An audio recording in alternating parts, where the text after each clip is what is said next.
విద్యారంగంలో నెలకొన్న సమస్యలను తక్షణమే పరిష్కరించాలంటూ ఏఐఎస్ఎఫ్ విద్యార్థి సంఘం నాయకులు తలపెట్టిన జీపు జాత అనంతపురం జిల్లా రాయదుర్గంకు చేరుకుంది.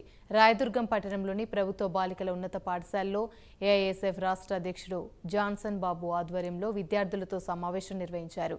జూనియర్ కళాశాలలో మధ్యాహ్న భోజన పథకం, హాస్టల్లో నెలకొన్న సమస్యలను తక్షణమే పరిష్కరించాలని డిమాండ్ చేశారు.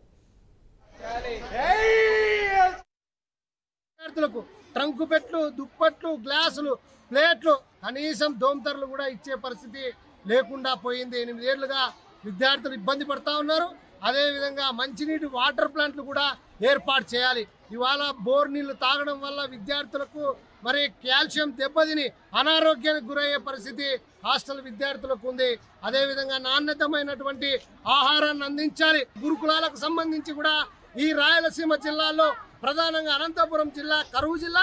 ఈ జిల్లాని దృష్టిలో ఉంచుకొని మరి గురుకుల పాఠశాలలు, కస్తూర్బాయ్ పాఠశాలలు కూడా సెక్షన్స్ పెంచి వాళ్లకు సరైనటువంటి టీచర్లు కూడా ఏర్పాటు చేయాలి. అందుకనే మరి ఏర్పాటు చేసి ఇదంతా కూడా కలెక్టరేట్ ముందుకు తీసుకెళ్లాలనే ఉద్దేశంతోనే 1వ తారీఖు నుండి 3వ తారీఖు వరకు జీప్ జాతాను